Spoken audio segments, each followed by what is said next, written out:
Si Kiko at ang halimaw na kaibigan. Si Kiko ay isang batang lalaki na mahilig sa pakikipagsapalaran sa kagubatan malapit sa kanilang baryo.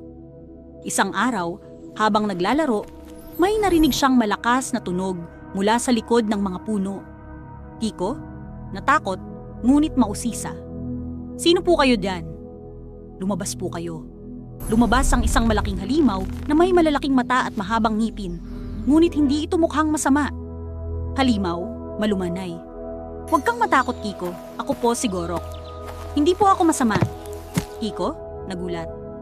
"Talaga po? Ang laki po ninyo at nakakatakot ang itsura ninyo." Gorok, ngumiti. "Alam ko po, pero ang puso ko ay mabait. Gusto ko lang po ng kaibigan."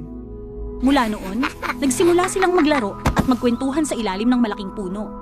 Kiko, masaya. "Ang saya po kasama kayo, Gorok! Parang hindi kayo halimaw, kundi kaibigan." Gorok, "Salamat, Kiko.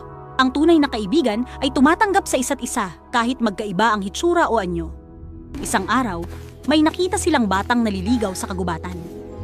Kiko, "Gorok, tulungan natin siya." Magkasama silang naglakad at ginabay ang bata palabas ng kagubatan. Bata, masaya. "Salamat po. Hindi ko po alam kung paano ako makakauwi."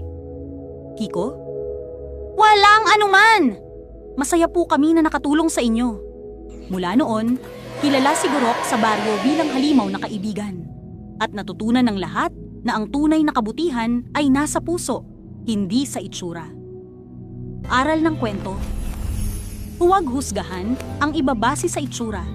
Ang tunay na kaibigan ay nakikita sa kabutihan ng puso at sa pagtulong sa isa't isa. Ang pagkakaiba ay pwede maging dahilan ng pagkakaibigan at kasiyahan. Para updated ka sa mga istorya na aming ilalabas, huwag kalimutan ang subscribe.